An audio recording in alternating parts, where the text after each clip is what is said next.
Hello, listener. When we last spoke, we were trying to come up with a name for the city, and then our fourth player arrived during the time. Please welcome Sharang Biswas. Hi, I'm Sharang Biswas, and I'm in a different time zone. Yeah, he's in foreign, but Sharang is a good egg, and we brought him on to try and help us out with this. So for him and you, I'm going to give a quick rundown of the setting that we've got together so far. We've just finished step 2 of 10, and we will rattle through the rest of them. So the 4 touchstones we drew were a lost civilization, stone, zeppelins, and heavy armor. Nice. We've decided to run an outlaw core. So outlaw stories are about people on the wrong side of the law against the state, trying to do a crime. The core that the other players have picked is dropship pilgrims. So these giant flying stone zeppelins which sort of hover around. The heroes are put into heavy armor and dropped out of these through piercing the outer shell of this coffin, which has been built around an entire lost city, which is full of dead gods. Now, these dead gods are what the players are trying to rescue and rebirth, as it were, to try and bring some weight to their rebellion. Is there anything that I've missed, folks? That the insides of the cities are kind of weird reality distorting because all the magic of the gods has got nowhere to go and nothing else better to do with its time. Yeah. We use the word we use Chernobyl as a metaphor a lot. Yeah, that's Stalker style, and also a lot of the priests and people of the city died in the city as well, so are now ghosts. Did you say there's like a shell outside the city, like a coffin? Who made that? Mm-hmm. Good question. The bad guys, as far as the evil empire. Yeah, like because we're part of a rebellion. I assume there's a regime, and they've tried to get rid of our past, basically. We did establish that basically the equivalent of like the security forces will turn up once we've broken in. So in other words, like that was one of the ideas earlier along. Yeah, so there's some fascist style Indiana Jones Nazi type people who are going to come along, and you can definitely kill them, and that's fine. Yeah. But yeah, it was like hundreds, maybe 1,000 years ago that this was all closed over. So this is like proper ancient relics, and the religion has moved along significantly since it was closed off. So whatever you particularly believe will not necessarily be what you find in the dome, but it is the same god. Does that mean that the gods who are in here no longer have influence of the outside world? Yeah, I think so. I think that works. And then once you break in, you can start. Maybe you can start developing powers or something, or you can start praying to these miracles. But they're dead. They're entombed. Nice. And you're trying to get what they are back out. So we were rattling through Thesaurus.com looking for a name for the city. I'm going to put forward Sepulchre because it's a cool thing to say. It is, and I like the idea that we don't know the name of the original city. I think there should be lots of places where the name of the original city was, which have been scored out by the regime. Yes, and in some of the places we might actually be able to find out what it was. Bad guys have learned some of our own history and that sort of stuff. If it was a board game, it would be like Godgrave. Yeah. Stonegrave. I mean, the bad guys are the iconoclasts, surely, in that way. You know, that kind of... I think if they're destroying all the statues and, you know, that's... I really want the bad guys to not have their own gods. Yeah, definitely. You know. the bad guys are so atheists, they found a dethroned god. I like Stonegrave. I think that's fun. We'll put down Stonegrave, and we can mess with it later on if we need to. But I want to move on to the next part of the session. Stonegrave. Out of my way, Frostgrave. It's us. So next up, we've got number 3. Each player picks a role for their character and 1 power from that role. So this is the first sort of character creation bit which you're going to do. So there are 5 roles available, and these are purely sort of combat focused roles. They are Brawler, who is kind of a mixed tank close range damage dealer. There is Deadeye, who is a fragile long range damage dealer, but focused entirely on damage. There is the Protector, who is a healer and buffer. There is the Striker, who is a glass cannon, but operates at close range. And there is the Warden, who is a big old tank, and they can do ranged or close attacks. It's entirely up to you what you pick. Take a leaf through or a scroll through the page now. If any of those roles appeal to you, we can double up in the party, so you can have 2 strikers or 2 protectors if you want. That's absolutely fine. I'm flexible in this. I made decisions about the other things that I'm more interested in, so I can be cool. I just want it to be a mage kind of character, and because of this system, I could do that in any of these roles. I figure you've got so the big sort of hovering spheres that you drop out of. Your party has one, and I quite like if you're a mage, you could sort of be a magic user in charge of like keeping that running, and like your weapon could be summoning spheres of stone through the sky onto people. Sorry, through the ceiling. But that gives you kind of a nice reason to be a wizard. Not that you need a reason. I quite fancy Striker if nobody else is interested in it. I like the idea of getting up close and personal. Go for it. That sounds good. So what you'll need to do is take a look at the power options. So you get to pick one power from the it's usually 4 or 5 offered to you. Pick that out. And then you and I will go through. We'll answer your questions at the start of the roll. Chris, what are you feeling? I'm thinking Deadeye. I'm thinking Deadeye with a kind of because we're in these like ancient stone mech suits, basically, right? Mm-hmm. I think that's the thing. I think you can be. I can imagine that we can get sort of like some sort of magic weapon or some sort of tech which allows you to fight on a par with. Okay, in which case I'd quite like to just be a normal person, but with like a very, very long like stone rune encrusted gauze cannon, like a rail cannon. Gun. Yeah. So it's like a sniper rifle, but it just goes zzz, poof, and it just fires like essentially bricks. How about like rather than having magic weapons, we could put you in a light suit of heavy armor, as it were. Yeah. So it's more like an exosuit or a rig than a full boxed in tank. I do like the idea that heavy is relative. As in, everyone's in heavy armor, but some heavy is heavier than others. It's like Mm-hmm. Stone railgun, man, that's really sexy. I'm imagining like that's a sort of like this long tube with bits cut out the side and weird energies. Yeah, and like the barrel doesn't actually touch itself. Like it's just a load of concentric rings that just stick out the end. Oh, that's the stuff. That's what I like to see. So if you saw it in slow motion, like you'd actually see the projectile travel in the gaps. Pleasing. I like that. But I was thinking I'd take that with Overwatch, which lets me protect allies with shoot actions. I like that a lot. Okay, so I'm thinking my rig is like it has loads of grapples on it. So I'm quite often like at roof level doing Overwatch and just like attached to a wall. That's got a nice ring to it. I like that. So so the questions are: what do you use to take out your adversaries? How do you avoid damage? And why did you learn to fight like this? What you use to take out your adversaries is that big railgun. Is the railgun. I avoid damage by not necessarily being where they think I am. As I say, the exosuit is all grappling hooks and attachments. Mm-hmm. So always up a wall and then grappling hook, kind of like the traditional like Batman swing between gargoyles. Mm-hmm. Like it's a shot move system. I imagine like a lot of the fiction around like you losing stamina or you taking damage would be you sort of running through enemy fire or like getting into cover, rather than just taking it. Or okay, I like that. And where did you learn to fight like this? Because this implies a military unit in some way. Yeah, I'm thinking I'm ex-military now, part of the rebellion, and the reason I'm in an exosuit rather than a proper heavy suit is for some reason they don't work on me.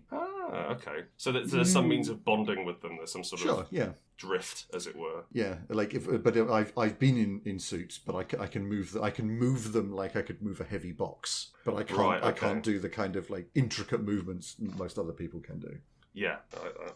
So I've got a power now as well. So I'm gonna go with smoke bomb. Smoke bomb lets you. It's quite a wordy power, I seem to remember. But it's all about like area control and not letting people shoot at you and gaining the drop on people. Yeah. What does that look like? Is it an actual smoke bomb? I think it's an incense sensor. Sensor? Is that the right word? Yeah, sensor's the one. Yeah. That gets smashed on the floor. So it's not only like a smoke incense that you can't see through it, but that it has a distinctive odor to it and. Have you got kind of like a priest vibe going on? I do. Ask me some questions, Grant, and I'll tell you my answers. What do you use to take out your adversaries? I use very thin stone knives. Like obsidian? Yeah, like obsidian. Very knives. Sharp. Okay. And your armor, your mech suit, is it light? Is it heavy? Is it there? What's not it like? there. I think that is the way that I avoid damage. Is that I am trained. I'm trained when you do your training, you wear these stone suits or suits weighted down with stones, and then when you take them off, you've got all this extra muscle power and you feel light as a feather, and so you can avoid through dexterous means the blows of your enemies. I'd like to offer, you don't have to take this, a small amount of divine protection. I'll take your divine protection any day, Ron. There's no, once you pierce the dome, as it were, once you're in Stonegrave, the gods start looking out for you, which explains why you can't, you're really fragile as a striker. I think you're in the most fragile class. But if you don't get hurt, that's kind of you dodging it and the gods looking out for you and, stopping damage. Definitely. Okay, cool. I also kind of like the idea that when you drop through the roof, some people are in suits that look like humanoid, and you're just in a smooth pod that just hits and then cracks open, and then you just walk out wearing just clothes. Like a stone stag. Yeah. I'm imagining I'm imagining flowing robes and shit, like the Pathfinder iconic sorcerer, but less cheesecake. Yeah, definitely. Yeah, cool. Yeah, definitely that. All right, cool. I like that.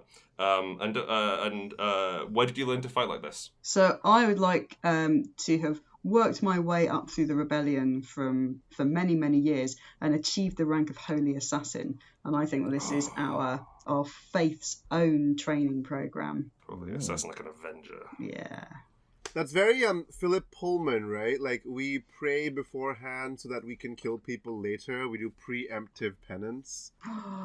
Yeah. Oh, Becky, there are 3 churches back at the rebel base praying for you all the time, so you can do this reprehensible shit. That's your armor and your atonement happening in real time. Oh, and you can radio back to base and be like, "Hey, can you up the prayers, please?" Yeah. And then you start glowing and hovering. That's quite neat. Oh, I like that. I come around the corner and see a room full of stormtroopers, and then I have to radio back and go, "You're going to need to pray extra hard for the next 20 minutes." I'm about to do some very bad my things. style is fucked. Start the self-flagellation. I need the boost. Everyone stop getting divorced. I'm in a gunfight. All right, Keiron, what are you feeling? Well, partly because since everyone's going light armor, someone has to go heavy. So, I'm a leading warden. Warden, okay. Are you going range or close up? Sort of conceptually, I found myself sort of thinking about what I am is somebody who uses one of these ultra heavy infernal engines, is what I would call them. They're powered by a fallen angel. It's a form of possession. So if it's an angel who's betrayed the gods, and he's dragged up from hell, and I have also done something awful, so I get to use this suit. And the whole thing is basically like a sin eater thing, as in I need to pay off my debt to the community. And the same way the angel in my suit has to pay off its debt to the god. The special ability would be probably get down. So the whole thing is, if I take the pain for other people.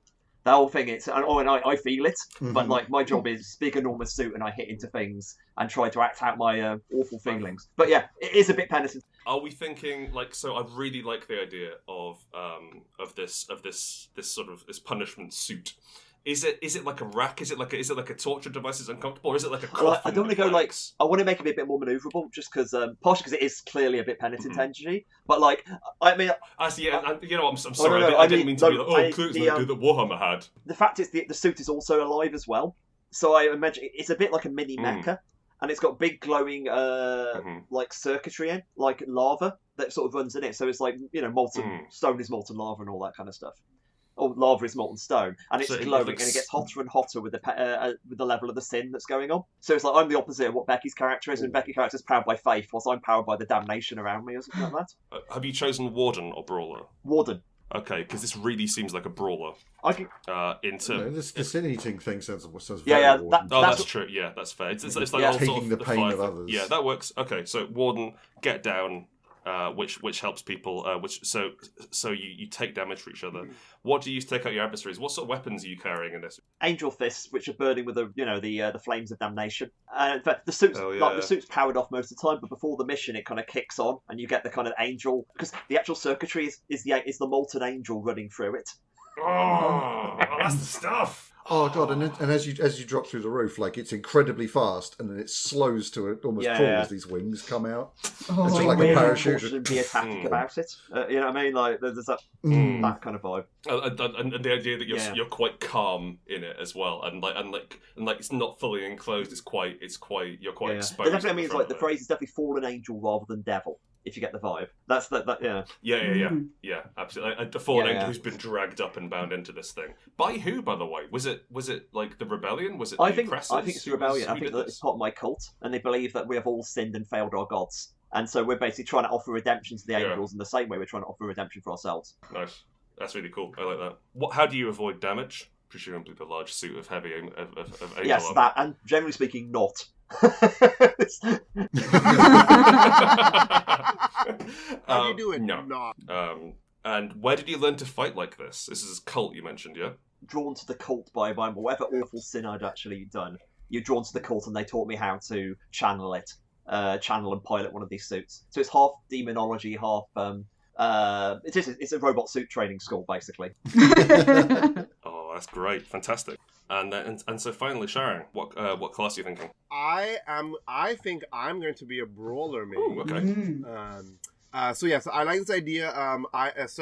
In order to use my powers, when I was really little, they had these stone rings fused to certain points on my bone, which let me control these stone spheres. That's the stuff.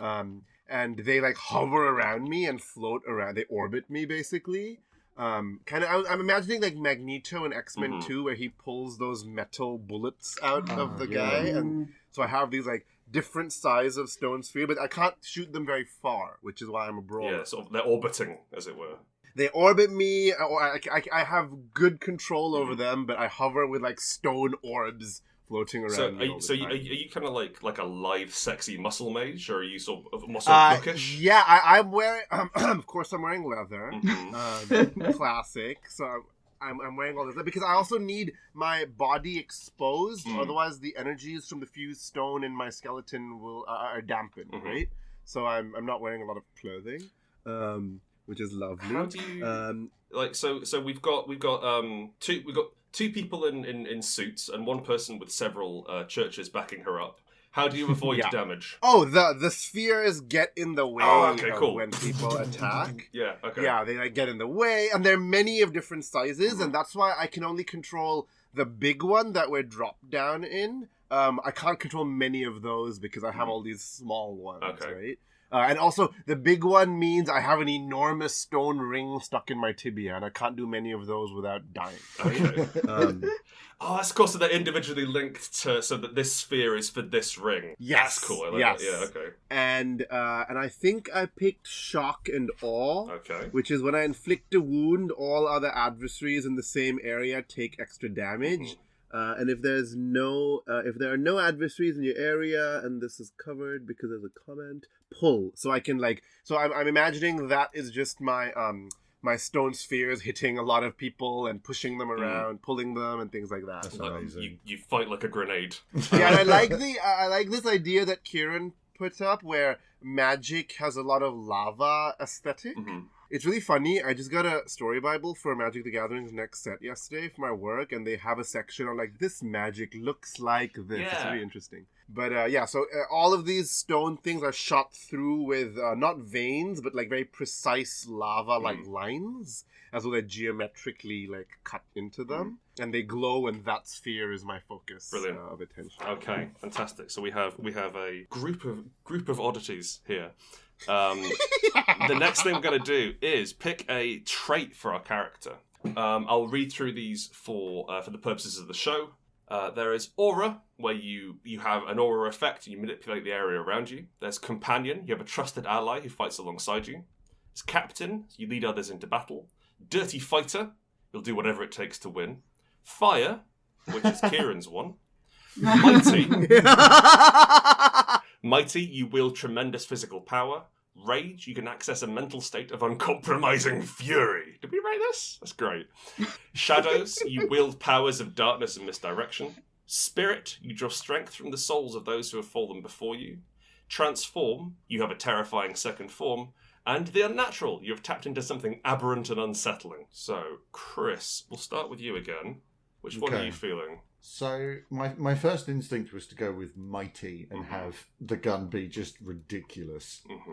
But what I'm thinking is, because everybody else is actually slightly weirder than me. Yeah, you're fairly normal. Like, in a supernatural type, like, I'm more of just a person, and we've got a holy assassin, the orb,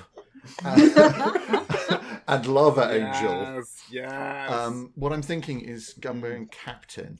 Oh, cool. Oh, I like that. And not being, like, in charge, but the person who, like, maintains the links and keeps everybody from just detonating in holy novas.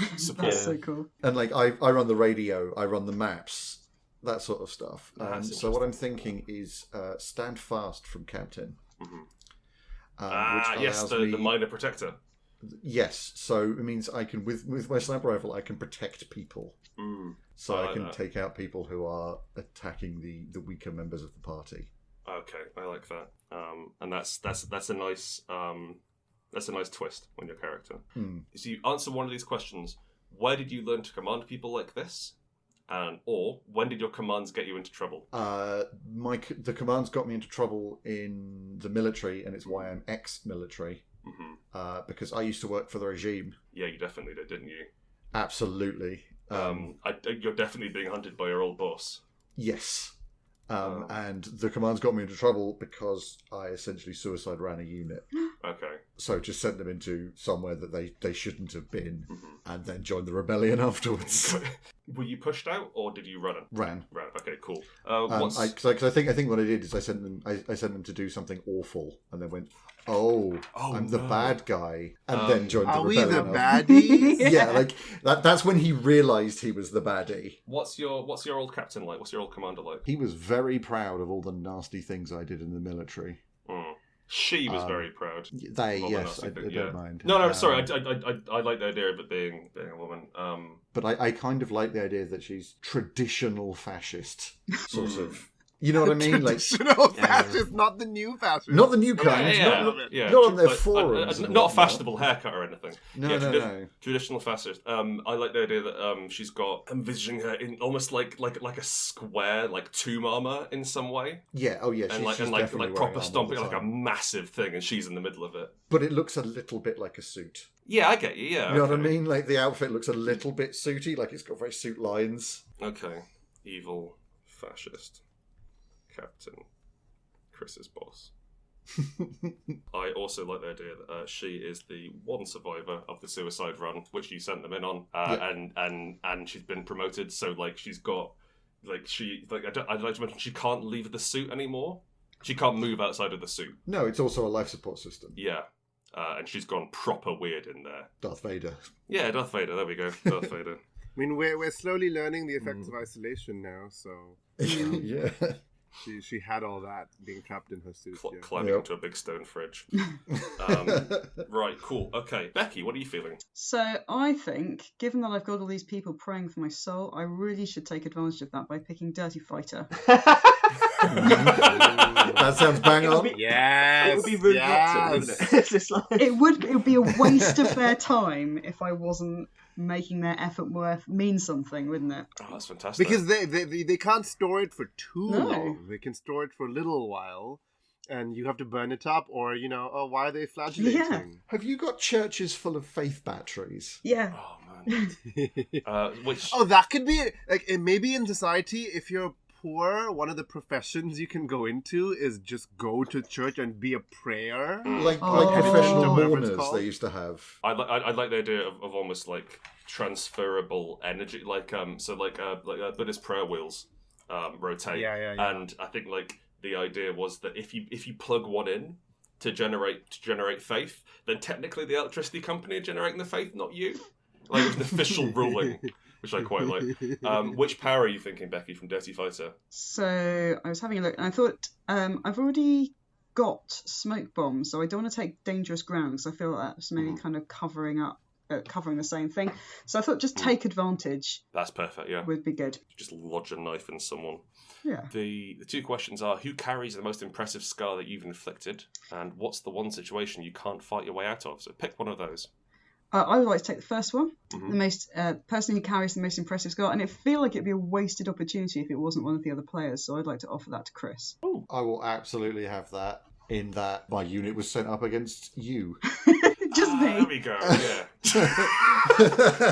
Cool. I like that. That's nice. Becky, your second question is, what's your signature move? The one that people mutter fearfully about when someone spills your drink. Man, you're horrible. Just awful, aren't I? I think it's probably cutting hamstrings. That feels suitably nasty, but also effective, and but I think it also kind of fits the whole. I'm quite light on my feet. I'm quite dexterous. I'm not kind of doing anything big and showy. I'm just doing something surgical and awful. I'm getting the idea, like, as well as hamstrings, like fuel lines or power lines on enemy mechs. So like you cut them and you have the sort of Evangelion or Kurosawa spray of fluid coming out the back. That'd be quite cool. Sort of faith link. Now you're making me want to do that to one of those angel-powered suits, just to see what would happen. Well, on that subject, what would happen, Keiron? What would happen? I would deserve it. Whatever happened would clearly be my punishment. What trait are you going for? I was thinking, obviously, fire was the one, but I don't really see him throwing fire around. Well, there are some other ones. But fire. I was going to say like transform, because I got the image of like there's two modes. It's when you actually. It's when you choose to have the full-on power up, and the angel goes like you get much bigger, and it becomes a much more thing, and then it's got that kind of cycle. As in, angel and double angel. It's almost like you turn the vial to the hell, and the angel flows into the suit, and then it's got to flow out again. That's cool. Yes. I like that. So, are you thinking armor, combat, or super weapon? Armor feels. I mean, part of me thinks armor feels right because I'm already doing Warden, but it feels like I'm deliberately min-maxing the character. Then, I mean, is that like the sort of thing? Whatever, mate. It's entirely up to you. Like, that's the thing. Like, at that point, you'll have stamina 8, I think. So you're very hard to hurt, but you haven't got many of the tricks. Actually, give it combat then. I think the idea that me being hurt is more about who I am. Versus the suit is the fact it's an angel who wants to kick ass. I must admit, the super weapon was tempting for some kind of awful angelic vision. It just feels quite a close-up character. So combat. Yeah. So who hates what you can do, and how are they going to try and stop you? Well, putting aside the fascist government who hates us, I mean, I think my cult's a problem. Like it's the blasphemous act that to actually let the angels out of hell. I really like the idea that, like, in addition to the fascist government hunting you, there's also elements of your church who are coming to try and stop you. Because please don't wake up the god. Okay, we tried this. That's why they buried it. Definitely, even for us, we're heretical in terms of letting angels out of hell. Our people don't necessarily isn't a common belief. This character's become so edgy, it's stupid. It's perfect. You know what? Make them super nice. Just like not brooding, not like I can't even feel it. No, like super happy and like they're playing the guitar around the campfire with a big robot angel. I'm sorry. Okay, it's got. The comic way to do it is he's just a bit ashamed if they left his room untidy a few times. So it's all about that kind of completely pointless guilt. But he is now drastically overacting against. But also, who's leading the I want to have a face on the people who are trying to stop you and your known associates.